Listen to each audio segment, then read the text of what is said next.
পড়তে শুরু করছি unit 2। Swami hoped that with this his father would be made to see why he must avoid school for the day. স্বামী আশা করেছিল যে এর ফলে সে তার বাবাকে দেখাতে সক্ষম হবে, দেখাতে সক্ষম অর্থাৎ বোঝাতে সক্ষম হবে। কি বোঝাতে সক্ষম হবে? Why he must avoid school for the day, কেন সে সেই দিনটা স্কুল না গিয়েও থাকতে পারে বা স্কুল না যাওয়াটা এড়াতে পারে। But father's behaviour took an unexpected turn, কিন্তু বাবার ব্যবহার একটা অপ্রত্যাশিত মোড় নিল। অপ্রত্যাশিত, আনএক্সপেক্টেড, যেটা এক্সপেক্টই করেনি স্বামী। হি প্রপোজড, ওর বাবা কি করলো? প্রস্তাব দিল টু সেন্ড এ লেটার, একটা চিঠি পাঠাতে, উইথ স্বামীর সাথে, টু দ্য হেডমাস্টারের কাছে। এই যে ওর বাবা প্রস্তাব দিল ও ও স্বামীর হাত দিয়ে একটা চিঠি হেডমাস্টারকে পাঠাবে, এই কথাটাকেই বলা হচ্ছে কি একটা অপ্রত্যাশিত মোড়। No amount of protest from স্বামী would make him change his mind. স্বামীর তরফ থেকে কোনো ধরনের প্রতিবাদই তার বাবার মনটাকে পরিবর্তন করতে পারল না। By the time Swami was ready to leave for school, যে সময়ের মধ্যে স্বামী স্কুল যাওয়ার জন্য প্রস্তুত হলো, father had composed a long letter, বাবা একটা দীর্ঘ চিঠি লিখলেন টু দ্য হেডমাস্টারের কাছে। He put it in an envelope, তিনি এই চিঠিটাকে খামের মধ্যে ভরলেন, অ্যান্ড সিলড ইট, এবং এটাকে সিল করে দিলেন বা মুখ বন্ধ করে দিলেন। What have you written father, বাবা তুমি কি লিখেছ? স্বামী আস্কড অ্যাপ্রিহেন্সিভলি, স্বামী ভীষণ দুশ্চিন্তাগ্রস্তভাবে জিজ্ঞেস করল। দুশ্চিন্তা কেন? স্বাভাবিক ব্যাপার। কি আছে চিঠিতে, বাবা কি লিখেছে, স্যামুয়েল সম্বন্ধে লিখেছে না কার সম্বন্ধে লিখেছে, না স্বামী সম্বন্ধে লিখেছে, একটা চিন্তা কাজ করছে। নাথিং ফর ইউ, তোমার জন্য কিচ্ছু না। Give it to your headmaster, এটা তুমি তোমার হেডমাস্টারকে দেবে, and go to your class, এবং তুমি তোমার ক্লাসে চলে যাবে। Have you written anything about our teacher Samuel, বাবা তুমি কি আমাদের শিক্ষক স্যামুয়েল সম্বন্ধে কিছু লিখেছ? ইয়েস, হ্যাঁ, প্লেন্টি অফ থিংস, অনেক কিছু লিখেছি। What has he done father, বাবা স্যার কি করেছে বাবা? Everything is there in the letter, সমস্ত কিছু চিঠিতে লেখা আছে। Give it to your headmaster, তুমি এটা তোমার হেডমাস্টারকে দিয়ে দেবে। এরপরে যে 3টে প্যারা আছে, এই 3টে প্যারাটা কিন্তু খুব গুরুত্বপূর্ণ, একটু মন দিয়ে শুনবে। Swami went to school feeling that he was the worst boy on earth, Swami এটা ভেবে স্কুলে গেল যে সে পৃথিবীর সবচেয়ে খারাপ ছেলে। এই যে ওর্স্ট, এটা সুপারলেটিভ ডিগ্রি, কোথা থেকে এসছে? ব্যাড থেকে এসছে, ঠিক আছে? হিজ কনসায়েন্স বদার্ড হিম, তার বিবেক তাকে কি করলো? বিব্রত করলো। He wasn't at all sure if his description of Samuel had been accurate, সে নিশ্চিত ছিল না যে স্যামুয়েল সম্পর্কে যে বর্ণনাটা সে দিয়েছিল, কাকে দিয়েছিল? তার বাবাকে, সেটা কি ছিল কিনা? অ্যাকিউরেট ছিল কিনা, সঠিক ছিল কিনা।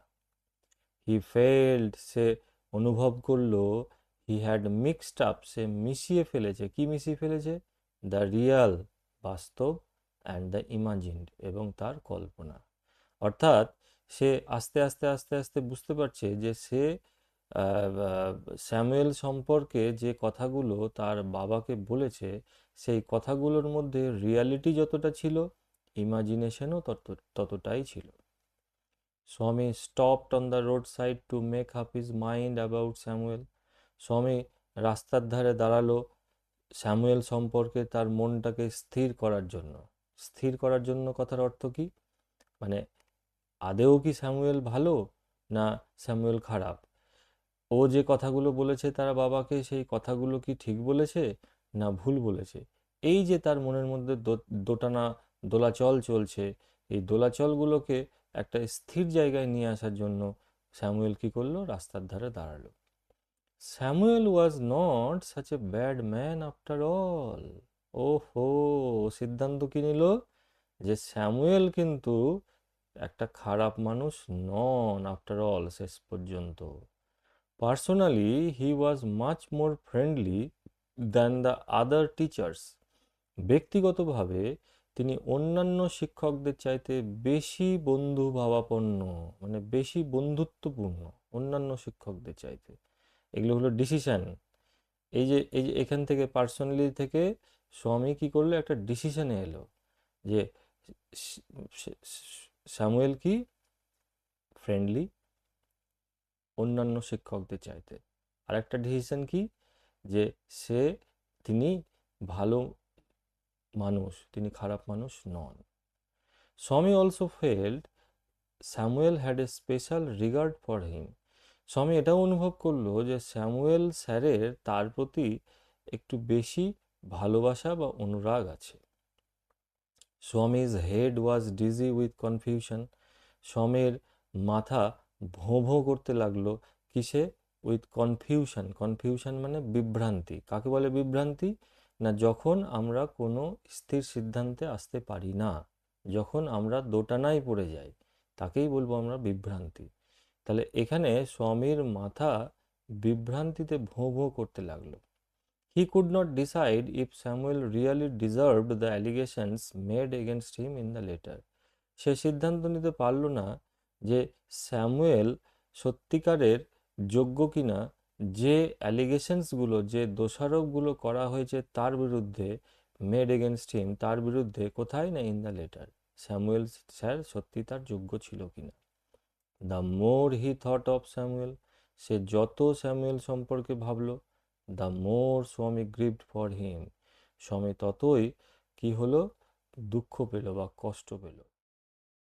Two recall Samuel's dark face, স্যামুয়েলের কালো মুখ, হিজ থিন মস্টাচ, পাতলা গোফ, আনসেভেন চিক, নাকাটা দাড়ি, অ্যান্ড ইয়েলো কোট, এবং হলুদ রঙের coat, field Swaminathan with sorrow, স্বামীনাথনকে কিসে পূর্ণ করে দিল, দুঃখে পূর্ণ করে দিল।